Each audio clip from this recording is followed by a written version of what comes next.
Shortly, we are going to listen to Dr. Julie Guthman, and she will be introduced by our very own Dr. Ben Cohen. I think my main role is A, to keep my intro brief, but B, to make it clear that this is a pretty big deal.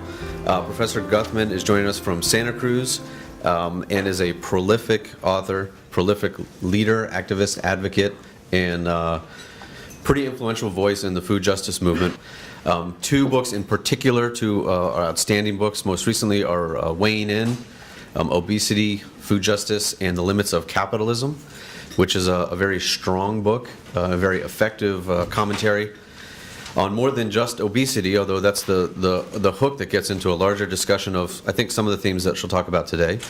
I became familiar with her work earlier on with a book called Agrarian Dreams, which is subtitled The Paradox of Organic Farming in California, which came out in 2004 and was reissued in 2014. It's a very influential, widely read book. The main key for me has been that Professor Guthman's work is both very usefully, very provocatively, very, I think, purposefully, not always easy, because she doesn't want things just to be easy. So there's a good, helpful degree of unsettling so that we're not all providing easy answers to questions.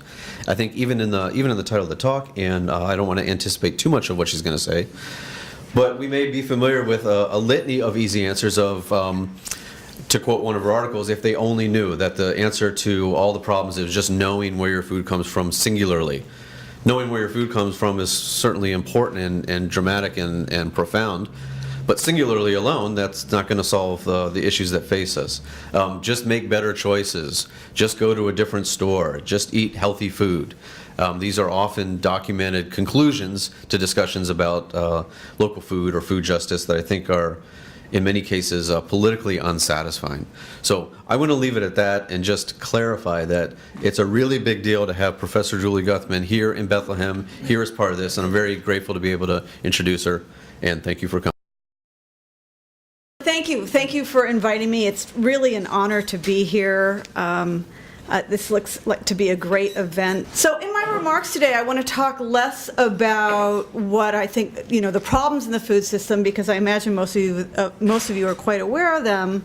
Instead, I really want to talk about the food movement and how it has responded to the food system and what it could do, and I think is beginning to do better.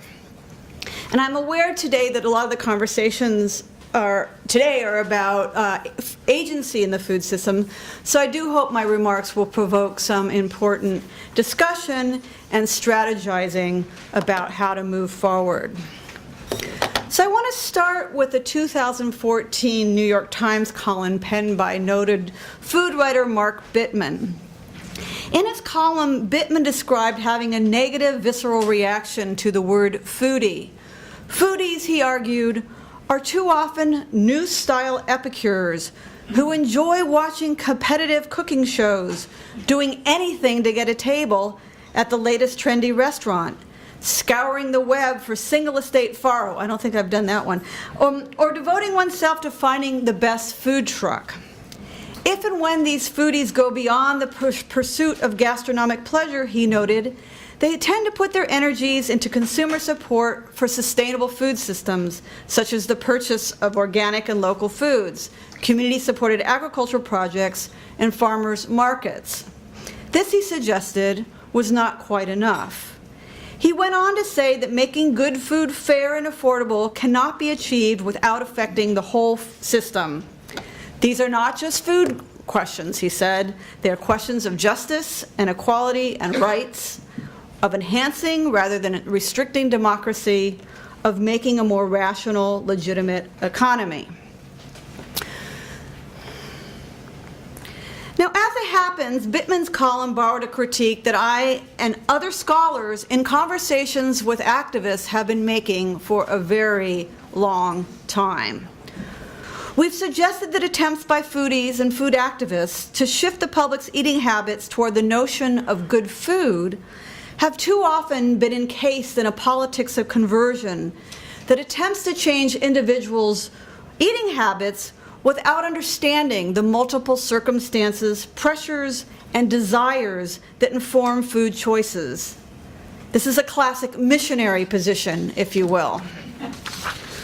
We've claimed that food activism, in focusing on good food and consumption habits, has taken the focus off the conditions of food production, particularly neglecting the needs of those who work in the food system. And we've argued that the near sole focus on building positive alternatives has effectively left food producers and processors off the hook for their harmful practices.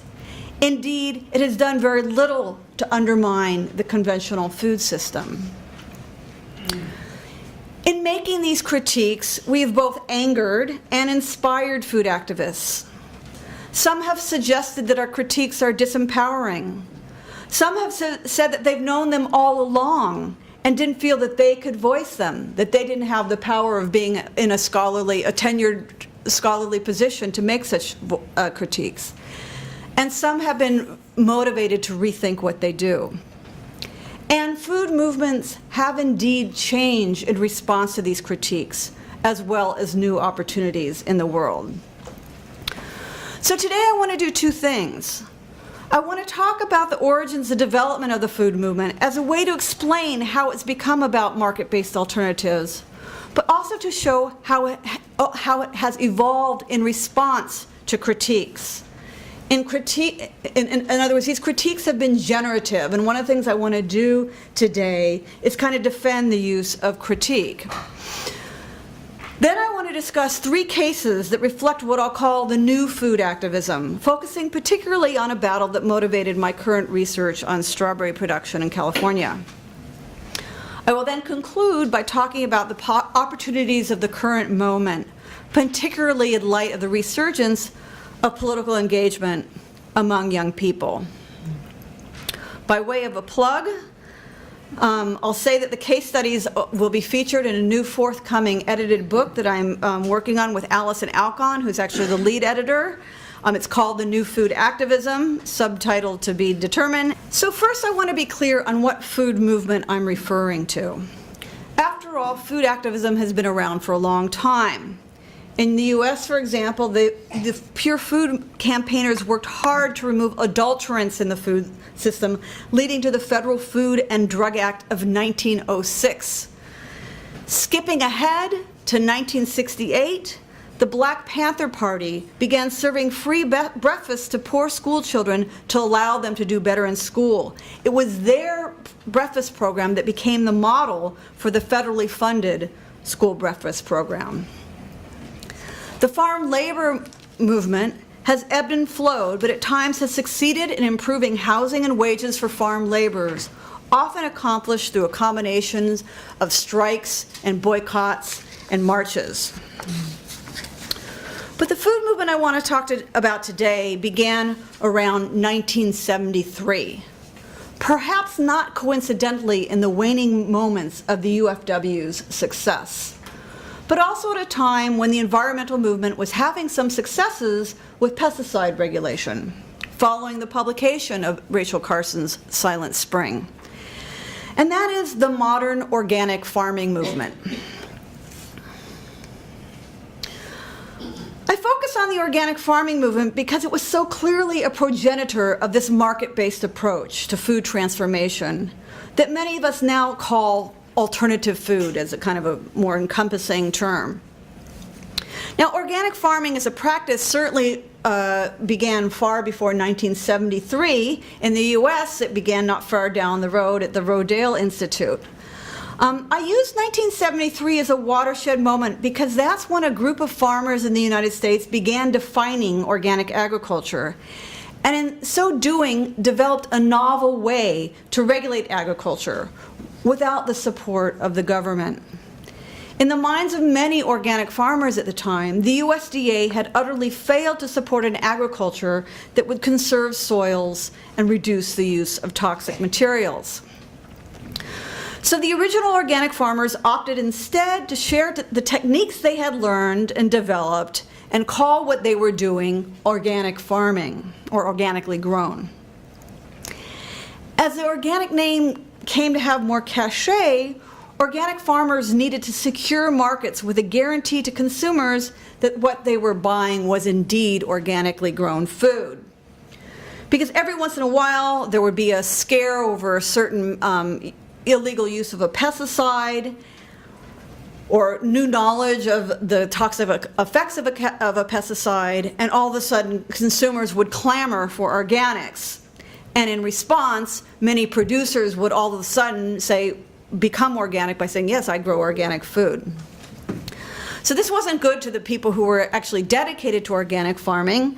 And so they came up with a system in which they decided what kind of inputs and practices would be allowable in an organic system. Really is a way to guarantee to consumers that what they were getting was somehow organic. Now, first it was very simple. In fact, the first kind of lists of do's and don'ts of what you can do for organic farming was written on a half page. I think there were 8 points. Today there's volumes of what kind of inputs you can use. And they came up with a simple definition of if a material was found in nature, you could use it, and if it was synthetically produced, you could not. But how to guarantee that? Well, then they came up with a system of peer review, where farmers that farmed organically would go out and look at other farms and say, yes, they're farming organically too. And they would often say, you know it if you see it. But they would then eventually start seeing if farmers were following these written rules. So today, I'm just compressing a long story, today you have a much more complex system with thousands of materials reviewed to see if they're acceptable for organic standards, hundreds of certification agencies operating. Some are organized through state, some are nonprofit, some are for-profit businesses, and then you have federal oversight of the certification process. Now, there's lots to say about this, but here's the point I want to make. This was a system that was not designed to regulate bad behavior, but instead to reward good behavior. Producers, and later handlers and distributors, that wanted to enter the sector would agree to abide by a set of rules and pay the cost of certification. And in doing so, they expected to be rewarded with a price premium. The price premium that consumers would pay was their incentive for moving toward organic. And so that meant that consumers had to recognize the credibility of organic and be willing to pay more for organic food. So it's always set up that way. Now, this was something that the movement walked into. They didn't come up with this complicated system. They didn't say, oh, we need to have consumers pay more, but that's how this evolved. And it all seemed to make sense at the time. But the approach had its drawbacks, and the drawbacks really didn't become evident until organics had become much more mainstream and were fully immersed in market logics. One unforeseen consequence of this approach is that it allowed significant co-optation. Organic farmers were fetching very high prices, particularly in the late 80s and early 90s when I first began doing my research on organics. But as the organic sector grew, some farmers lost out on the price premiums associated with organics due to intense price competition, because when there was high prices, other producers would want to jump in and get those high prices too. And farmers that wanted to take advantage of those high prices would often look for an easy, allowable substitute input on crops that they could easily convert to organics. And so they weren't as fully committed to an integrated system that the kind of agroecological or the organic agriculture was founded on, these kind of more agroecological principles. So they didn't embrace that fully integrated system. This is still true today in the strawberry industry, for example.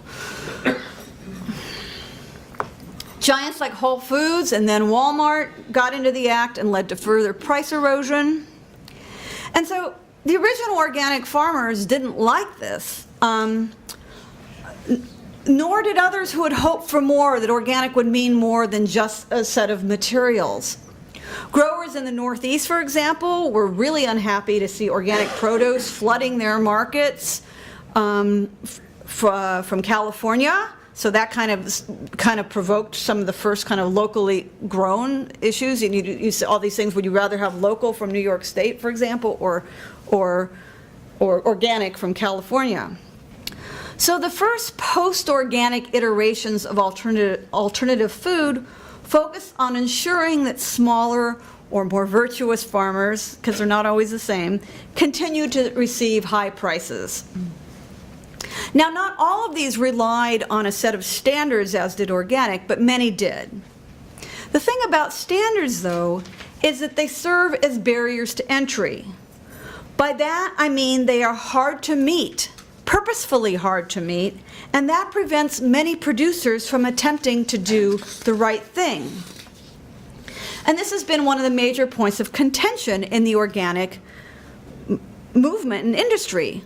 On the one hand, you might want high standards, so organic food really is different than conventional.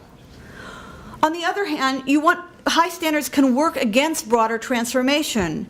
If you make it too hard for producers to meet that standard, not as many will try. And I remember when I was doing my original research on organics in the 90s, all these kind of more conventional growers experimenting with organics were dumbfounded that it was becoming more difficult to become organic. They said, I thought they wanted us all to grow organically. So there's some real ethical dilemmas there. So rather than a system of regulation that pushed all growers to reduce toxic inputs or manage their soil more gently, by, for example, banning certain practices or inputs, or more research and extension on sustainable practices, organics created a system where you're either in or you're out. Among other things, this meant that the bad practices remained unconscionably underregulated. Today, non-organic producers can produce food as nutritionally debilitated and toxic as they can get away with it within the confines of the law. And this food is necessarily cheaper. And it has put the cost burden on the good practices. Those who value the qualities embedded in a standard like organic have to pay more for it. Organics, that is expensive by design. In addition, organics started to be promoted by high-end chefs, good cooks. I mean, which is done a lot too. It's made, because when I grew up, my father was a health food freak. I mean, organic food meant like a really crummy-looking carrot. Now, you start to see this beautiful food being produced in restaurants. But it began to have these kind of yuppie chow connotations. So that necessarily created a problem of affordability that led to new social movement attempts, most notably community food security, which emphasized that both growers and consumers would do better economically if they cut out the middleman. So community food security put a great deal of emphasis on direct marketing arrangements, farmers markets, community-supported agriculture, where supposedly both consumers and producers would benefit. This is Ferry Plaza in San Francisco, very high-end market. So in practice, that particular win-win for producers and consumers didn't happen. Some markets were organized, like Ferry Plaza, to ensure high prices for farmers, either by price fixing or by limiting the number of vendors who can participate. Markets without such restrictions provide much cheaper produce for consumers, but the farmers didn't do as well. And there were additional issues. Folks recognized that nutritious food defined in less rarefied terms than local or organic were lacking in many urban environments, creating a problem of geographic as well as economic access. So lack of access became the watchword, and this is where you start to see the emergence of the food desert analysis. So I'd say about 10 years ago, the food justice critique emerged. And food justice deliberately borrowed from environmental justice in at least two different ways. The environmental justice movement had noticed that people of color were disproportionately exposed to pollution and other toxics. Here the injustice was framed as bad food, lack of access, that people of color in communities were being proportionally exposed to bad food, nutritionally bad food. The environmental justice movement had also noted that the mainstream environmental movement was appeal to the white and privileged. So borrowing on that, the food justice organization set out to be more race conscious by changing the idioms associated with alternative food to make it more culturally and accessible to people of color.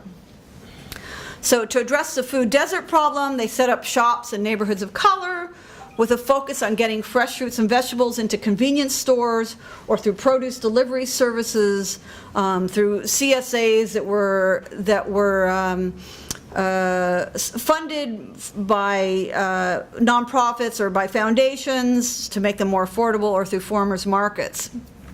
To address the cultural issues, they tried to include foods that were more culturally resonant, collard greens, melons, or use various symbolism that felt more appealing to African Americans.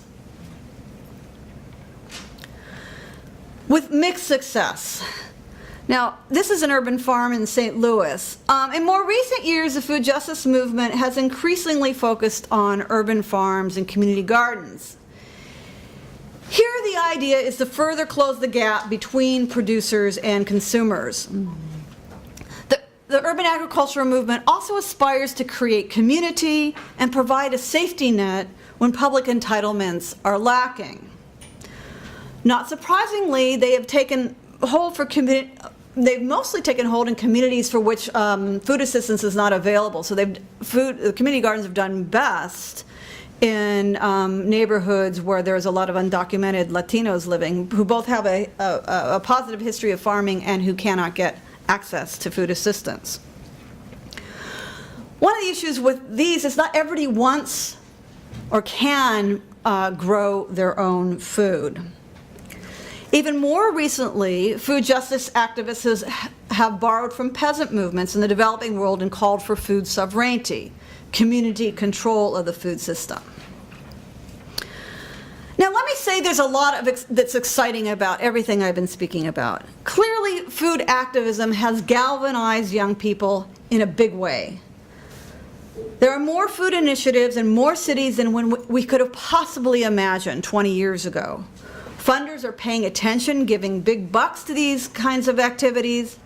In many ways, the food movement is the most successful of our day. Implicit in many of these movements and critiques are critiques of wealth and power, and newfound consciousness about the commodification of food, and healthy skepticism of industrial food.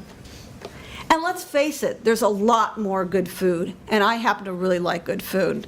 So, I mean, seriously, after growing up with a health food freak and eating honey carob chip cookies in 1960, I'm really happy that chefs have figured out how to make healthy, nutritious food taste great. Yet there's some real limits to these approaches, of the kind I discussed at the beginning. And right now I want to reiterate what I see as the most important, because it's going to speak to the case studies I want to present. One is that many of these programs are still led by whites who draw on histories not always shared. For example, many talk about the joy of getting your hands dirty in the soil. Yet for many people who are the object of these conversion efforts, farming and gardening is not something they look at with affection and nostalgia. For African Americans in particular, getting your hands dirty in the soil evokes not a romantic history, but a brutal one. A second is that they continue to put quite a bit of emphasis on food consumption, even though some of the worst injustices stem from the production of food. So basically, you have an approach to changing the food system that at best ignores the workforce in the food system. Now, note that over 20 million people in the United States work in the food sector, and that's about a sixth of employment in the United States. But people who work in food are some of the most food insecure populations, because the food industry has been one of the leading players in driving wages down so the middle class can have cheap food. Workers in food processing, food service, and farm work, of course, are some of the very lowest paid. But it's not only pay, it's very dangerous working conditions. Much food processing, meat packing is one of the highest rates of worker injuries. Sexual harassment on the job is a common practice. In part, and wage theft, lots of wage theft. And in part because so many food workers are indeed undocumented and have no recourse when employers violate labor laws. A third is that this approach promotes alternatives rather than contests what's wrong. And the reminder, this is one of the ideas that was behind the organic farming movement, to provide an alternative rather than go up against the USDA and big agribusiness. But that allows the bad stuff to coexist and uncontested. So in effect, you get a bifurcated food system. Great food for the well-endowed, well-located, and well-funded, and dregs for the rest, including those who work in the food system. Now, obviously, you need to have both alternatives and opposition. If you oppose industrial agriculture, for example, you need to develop and disseminate other ways of producing food that don't rely on this, the same toxic inputs, that don't lead to such runoff, that don't do all the things we associate with horrible industrial agriculture. And indeed, growers or other food producers are more willing to move to more sustainable methods when indeed they think there are viable tools that will allow them to get there.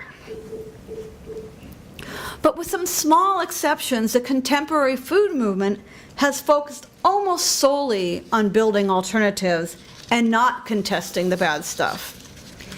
Indeed, at the same time that community gardens and direct marketing and farming and cooking education programs have proliferated, work on policy has dwindled. But that is changing, and so in my remaining time, I'm going to focus on 3 examples that respond directly to these critiques. Let's begin with an alternative. I've just been kind of complaining about alternatives, but this is a really interesting one. Because this is an alternative that is organized by people of color and sees action as collective rather than individual. And here I'm drawing not from my own research, but research by Alison Alcon and Melisa Figueira, who are featured in this forthcoming book. So this is about Chicago's Healthy Food Hub, and it was established in 2009 with the aim of pooling the resources of its members and surrounding communities to bring home healthier, tastier, fresher food for less. This is mainly achieved through collective purchasing of wholesale organic produce, as well as from rural farms in the historic black farming community of Pembroke Township, Illinois, about 60 miles south of Chicago. It is a member-based organization. People pay an annual fee of $25 to become a member, and they receive discounts on food products, as well as access to the hub's main ordering mechanism.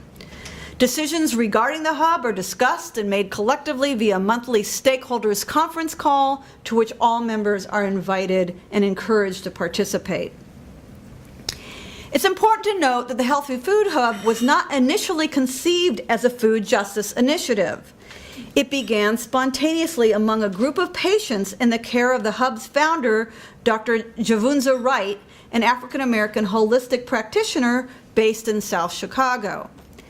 Having noted that many of her patients' conditions stem from poor nutrition, Wright expanded what had been a household practice of buying food in bulk to include her patients and their families in order to secure the best quality food for the best available prices.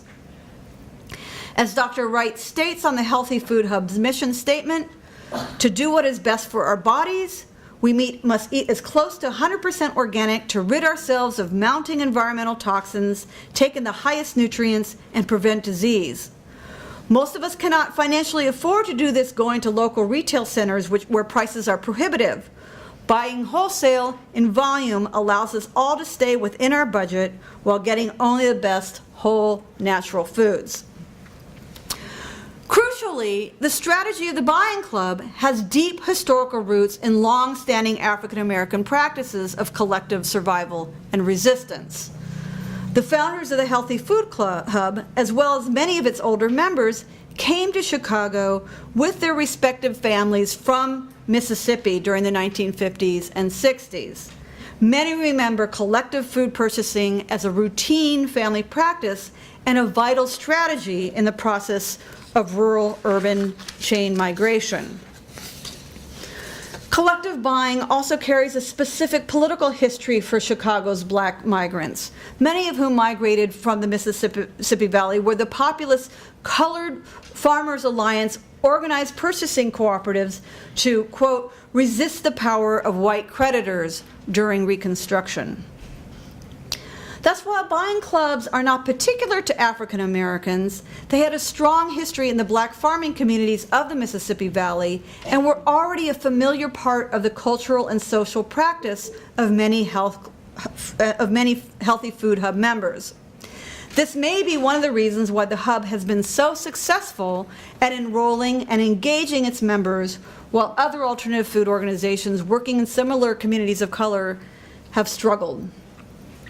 After 5 years of operation, the Healthy Food Hub now serves hundreds of families each week with an expanding inventory of locally and regionally sourced fresh vegetables, fruits, dry goods, pastured meats, and more. Now I want to turn to one of several campaigns connected to the Food Chain Workers Alliance. This is a coalition of worker-based organizations who are organizing to improve wages and working conditions for all workers along the food chain. And this case study comes from Joanne Lowe and Biko Koenig. This campaign took place at Taylor Farms, based in California's Central Valley. Taylor Farms is one of the world's largest processors of salads and fresh-cut produce, selling to retailers such as Walmart, Trader Joe's, and Kroger's. Because of the anonymity provided by private labels and institutional buyers, Taylor Farms is also a company that exists beyond the visibility and influence of most individual customers. Now, Taylor Farms has 3 plants, 1 in Salinas and 2 in Tracy, and the 2 in the Tracy are in the valley. And 2/3 of the work, they have 900 people working in the Tracy plants, and 2/3 of the workers are employed through temporary staffing agencies, even though some of these temporary employees have been there 12, 13, 14 years. Most are paid the minimum wage, and on average, the workers in Tracy earn $3 per hour or less than the workers in the same job in their Salinas operations. Beyond their notoriously poor wages, the company has accrued $80,000 in occupational safety and health violations, and we know these days OSHA is not a strong enforcer, so we can only imagine what the real nature of these violations are. And so they accrued $80,000 in those violations between 2008 and 2013. In 2013, after months of behind-the-scenes organizing, workers at the Taylor Farms plants in Tracy came out publicly that they were organizing to join the Teamsters Local 601. Once the worker leaders made this announcement, Taylor Farms responded with a variety of anti-union tactics. On the stick side, these included intimidation, harassment, and mistreatment. For instance, they threatened to call La Migra and referred to workers, and I hate to say this, but it brings a point, as Latinos de mierda, or piece of shit Latinos. On the carrot side, Taylor Farms began making some improvements to working conditions, such as providing direct hire workers with paid sick days. And then in their magnanimity, on Mother's Day, the company gave roses to the women, and on Father's Day, they gave backpacks, jackets, and scarves to the men. Woohoo. Despite the company's anti-union tactics, the worker leaders and the Teamsters organizers were able to collect enough signatures on union authorization cards to file for an election through the National Labor Relations Board. However, the process became really bogged down, and the delay allowed the company to continue to harass and fire union supporters. So it was at that point that the campaign turned toward another strategy. utilizing a model embodied in the Good Food Purchasing Policy adopted by the city of Los Angeles. The Good Food Purchasing Policy sets purchasing guidelines across 5 key values: local food economies, environmental sustainability, humane animal treatment, healthy nutrition standards, and fair treatment and compensation of food chain workers. The idea here was to leverage the purchasing power of institutional buyers rather than going through individual fork voting, or voting with your fork. So the Teamsters then went to the Oakland Unified School Board to inform them on what was going on at Taylor Farms. At that meeting, the Oakland Unified School Board announced that the school district would no longer be buying from Taylor Farms. In short order, a small group of committed activists were able to leverage the institutional power of a school system that serves over 30,000 meals a day, a substantial pressure point on a company that needs these new contracts needs these contracts to remain profitable. With support from the Food Chain Workers Alliance and the new Center for Good Food Purchasing, the Teamsters are now organizing to ask school districts across California to adopt a comprehensive food procurement policy that includes labor standards. This last one is based on my own research and speaks directly to contesting pesticides. This case study concerns thwarting the highly toxic chemical methyl iodide, which was developed and licensed to be an alternative to methyl bromide. Now, methyl bromide is a soil fumigant that's been used by the strawberry industry for 50 years and has effectively treated soil pathogens and weeds and nematodes in the soil, and has allowed the strawberry industry to become incredibly productive and profitable. But methyl bromide is also an ozone-depleting substance and is in the final stages of phase-out in keeping with the Montreal Protocol on ozone-depleting substances. There's lots of backstory about how the strawberry industry slowed that process down, but that's not what I'm talking about today. This is about methyl iodide, which was touted as a suitable replacement for methyl bromide. Now, from the beginning, methyl iodide was in trouble. It is a known neurotoxin and carcinogen. It's associated with suppression of thyroid hormone synthesis, respiratory illness, and lung tumors, and it's a probable cause of miscarriages and birth defects.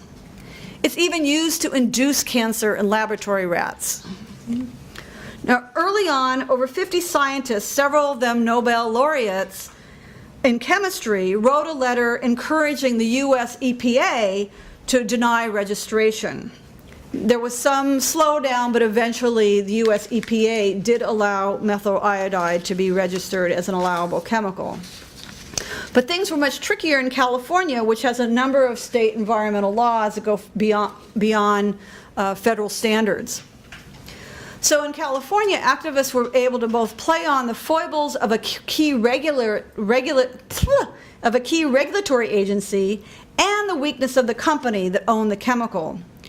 And these weaknesses included, from the company, hubristic expectations of widespread and immediate adoption of the chemical. Now, the agency that was in question was California's Department of Pesticide Regulation, which is unique in its surveillance of pesticide use in California. Anytime anybody uses a pesticide on any acre of land, they have to file a permit. But at this point, it's more surveillance than actually enforcement.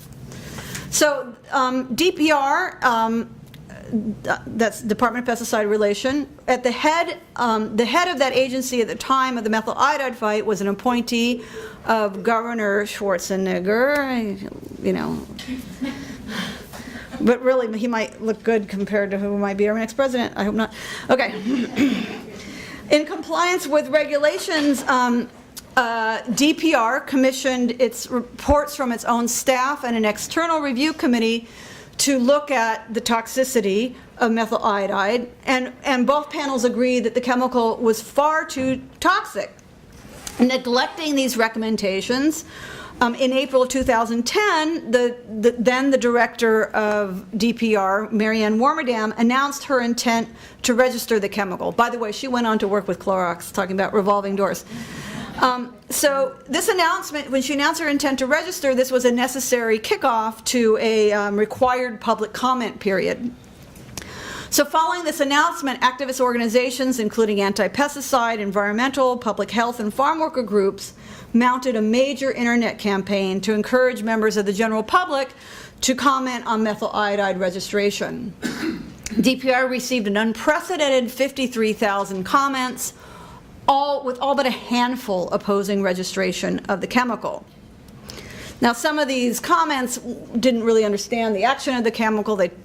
This is a pre-plant fumigant, so affects people who work or live near the vicinity of the fumigation. They don't affect consumers. A lot of the comments were, not in my baby's body, I'll never eat another strawberry again, my body is much too precious. So that's an interesting story in its own right. Anyway, despite the surge of opposition, DPR's director approved methyl iodide for use in December 2010, just days before the new governor, Jerry Brown, was to take his office. In justifying registration, she dismissed most of the public comments, saying that they didn't include scientific data about the chemical, and they were generated through social media campaigns. This then spurned a second round of movement activity that largely revolved around media events and public hearings. Warmerdam's dismissiveness was the movement's gain. For instance, the activists made much of the fact that DPR went ahead with registering the chemical despite the 53,000 comments. They also characterized the decision to make an emergency registration of methyl iodide a few days before the new Democratic governor was to take place as an 11th hour move. And they routinely reminded the press that Director Warmerdam had ignored her own agency scientists. All these allowed the press to cast aspersions on the process by which methyl iodide was registered. Activists organized direct actions as well. They held mock fumigations on the steps of the state capitol and Arista Life Science, which is the company that owns the company, at their offices. At the Capitol, they delivered a letter to Governor Jerry Brown, signed by 44 legislatures, and a petition signed by 30,000 people asking him to suspend registration. They held protests at one county's agricultural commissioner's office and picketed aside farmers' fields. They also participated in a 200-mile March for Fairness organized by the United Farm Workers, in which the methyl iodide fight figured large. In addition, they helped organize several hearings before legislative bodies. Now, all this activity actually had a very modest impact on the regulatory process post-registration. Although Governor Brown announced he would take a fresh look at methyl iodide, DPR did not reverse its position, probably to prevent a lawsuit from Arista Life Sciences. The more salient impact was thus on the strawberry industry itself. As of December 2011, a year after registration, there had been only 6 permits issued in California, and aside from field trials, the chemical had been applied to less than 20 acres, for which Arista had allegedly paid. All applications were less than 5 acres, and only 1 was on strawberries. And when I spoke with growers, many were concerned about that they didn't want to see picketers in their fields. They were unsure. Some said, I think the chemical's fine. Some said, I think it's really toxic, but I don't want to worry about people picketing. And a lot of the buyers were saying, we don't want you to use methyl iodide. So this act was extremely effective. The final nail in the coffin was a lawsuit against both DPR and Arista, filed on behalf of several organizations, including Pesticide Action Network of North America, the United Farm Workers, and Californians for Pesticide Reform, as well as 2 named farm workers. Basically, the lawsuit alleged that DPR had not followed proper procedure in evaluating the chemical and had mixed and matched their methods to come up with acceptable levels of exposure favorable to Arista.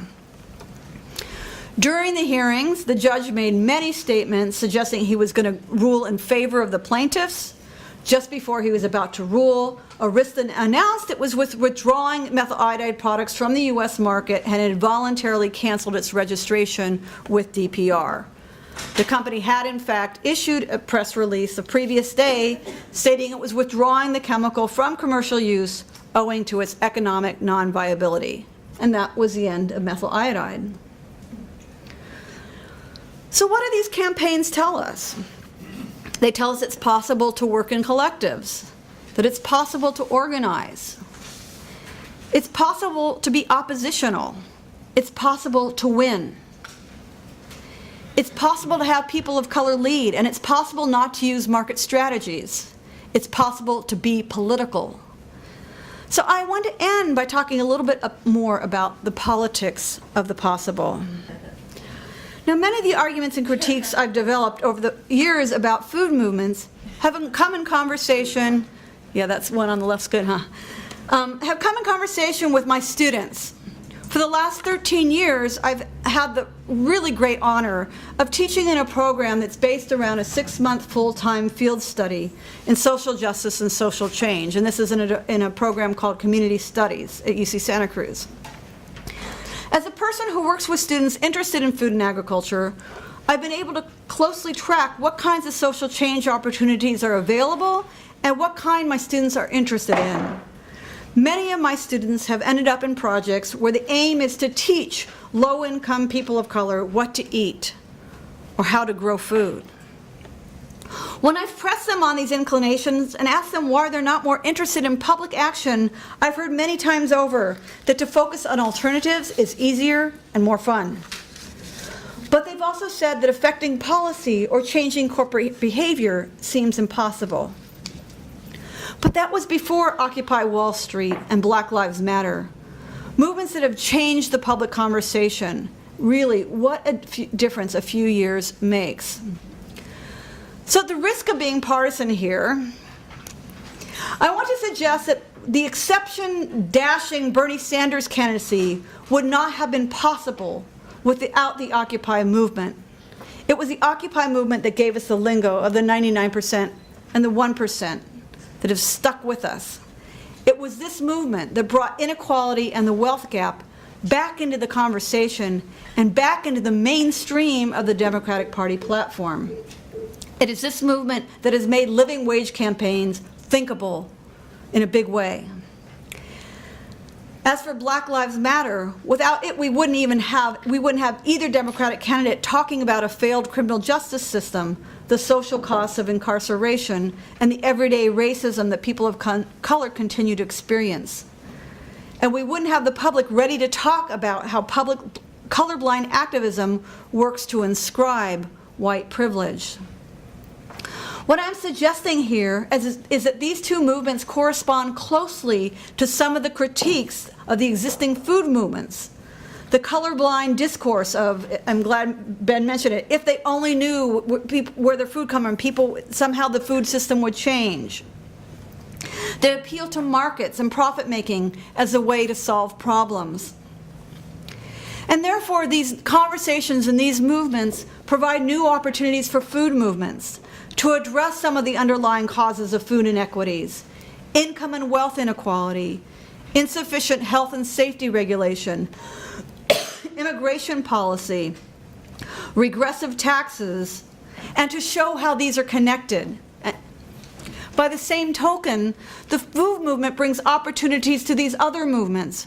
With its broad appeal and especially the interest it has galvanized among young people, it presents a set of issues around which people are anxious to mobilize. So I think there's a new political space to recommit to governance, as daunting as that sounds. And to my mind, though, recommitting to being political does not necessitate that we have the big grand solutions all worked out. Rather, it's about finding opportunities and thinking strategically how to exploit them, like that methyl iodide fight. So piece by piece, we work for something better. In short, I believe that we are at a watershed moment in U.S. history, and if we seize the day and make the most strategic take the most strategic, if not the easiest roads, we can move to a better, if not perfect, food system and a better, if not perfect, world. So I thank you, and I welcome your question and comments.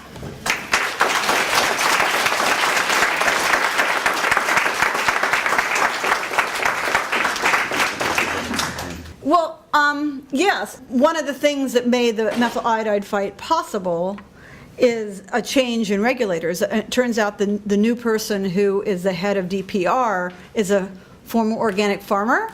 He's a Jerry Brown appointment. He has to be concerned about his constituency of growers, but he's much more willing to hear and respond to activists. And he wants to make everybody happy, and I don't think that's going to happen. He's been really responsive, and we had a discussion recently, and he says, well, can't we just bring everybody together? I said, that's not going to work. It's going to be a political fight. But yes, of course, regulators should be responsive, and that obviously that depends on political appointments, which is why, again, these electoral politics really do matter, and I don't think we can get around that. But for so long, we had such a revolving door of regulators who work for the companies they're supposed to regulate. So that's, again, I would just say that's the importance of electoral politics, like the Supreme Court, like administrative appointees. They really matter in these sorts of fights. But yes, we should be putting pressure on the regulators, but also there's strategies about putting pressure on the corporations, and I think that's why that methyl iodide fight was so important, because it was really a kind of a double-edged strategy. I mean, it's not so much that the activists puts pressure on Arista per se, but they undermine their market. And and I can't even say that it was that. I don't even know how deliberate all that was, but just by being out there, the growers got scared. Certainly the buyers, it was retailers who got the most worried, because they were worried that it was going to sully the strawberries. So the retailers told the shippers, like Driscoll and Giant, we don't really think you should be encouraging methyl iodide, and that got through to the growers. So it was really a two-pronged strategy: pressure on the regulators, but also pressure on the businesses that are involved. Yes. Yeah. My opinion is that the problem is the labeling. The problem is like coming up with these standards around a particular alternative, because there are other labels that attempt to do just what you're saying. But once you start saying, okay, we're going to have a label that connotes this food as somehow more ethical or better, you have the same kind of system where, okay, what are the standards going to be? How are we going to monitor those standards? Who's going to pay for all that whole apparatus of monitoring that standards? And so you have the same problems. My opinion is that we need other sorts of policies that move producers in the right direction.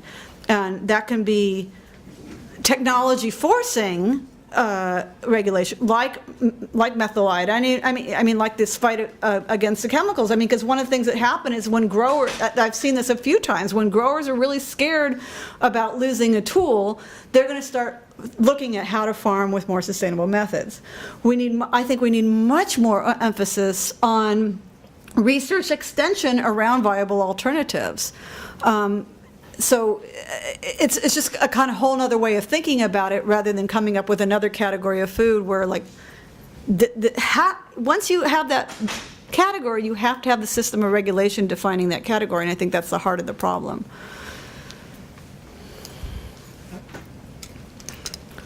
I don't know of any. That doesn't mean that it doesn't exist. It means that my head is in the sand.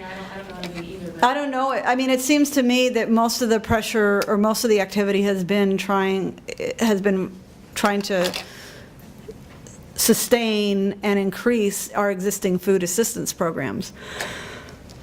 It's been such, unfortunately, a rearguard attack. I mean, wasn't a few years ago where the Republican Party said, like, look, we want to disassociate farm subsidies from food assistance programs, when they've always been linked. That was like this grand bargain made a long time ago that will keep the farmers subsidized, although not always the right farmers subsidized, and we'll have this food go to low-income people. And it has all sorts of problems, but it created enough of a constituency for food assistance, and the Republicans tried to disaggregate it. And so I think so much of the efforts around activists is to kind of sustain what already exists, which, could be quite good. It could be better if there was, stronger, and if the food assistance programs actually paid for healthier food.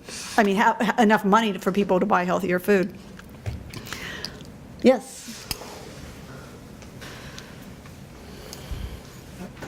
I think it's an impossibility to have a food production system of any kind where some organisms aren't sacrificed for others. Now, if you care about humans more than plant organisms or soil pathogens or bugs, then you cut out a lot of the complication. But I think Driscoll's is a very interesting company, because Driscoll's is in some ways far ahead of the rest of the strawberry industry in working toward more sustainable practices. They have a whole research department in plant breeding that's devoted toward coming up with new varietals that are pathogen resistant, because the main problem with these very toxic fumigants is that they're taking out the pathogens that are really a problem for the industry. So they're, more than anybody, is focusing on new research on more sustainable methods. They also claim that they're going to start a new social justice initiative.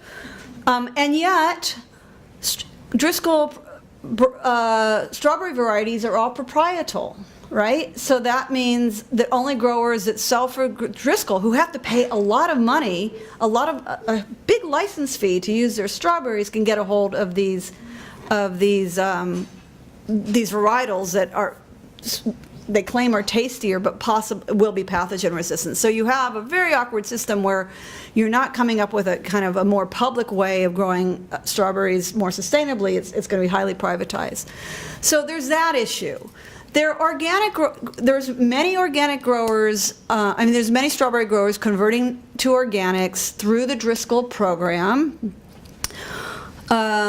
They, I would say, do not practice, they certainly don't practice organic strawberry production in keeping with agroecological methods. And let me just do an aside and say the successful organic growers producing strawberries rotate strawberries every 3 or 4 years with other crops or with cover crops, or they'll grow brassica, usually broccoli, right before strawberry crop, because broccoli has a mild fumigant property. And so strawberries is a minor crop. And so to grow strawberries in an integrated system, you can't have thousands and thousands and thousands of acres monocrop to strawberries, and that's what's going on. So the Driscoll organic growers are not doing those integrative systems. They're basically rotating strawberries every 2 to 3 years. I'm not convinced it's going to last, that they're not going to be able to, that they're going to be able to manage those pathogens. So there's that. If you want to eat healthy year-round and have strawberries on your cereal or on your ice cream or whatever year-round, you're going to have to buy California strawberries, because California has this, perfect storm or combination of temperate weather, of good soils, of varietals that can be used year-round. So you can be harvesting strawberries 10 months of the year. Strawberries are, in most parts of the country, are a 2-month crop. So you can't have it all ways. You have to make those trade-offs. Yeah. Well, why wouldn't you be buying your local strawberries in that 2-month period and freezing them, just like, you buy in the market, you get frozen organic strawberries? Why wouldn't you be doing that? Sure, you could do that. You could. I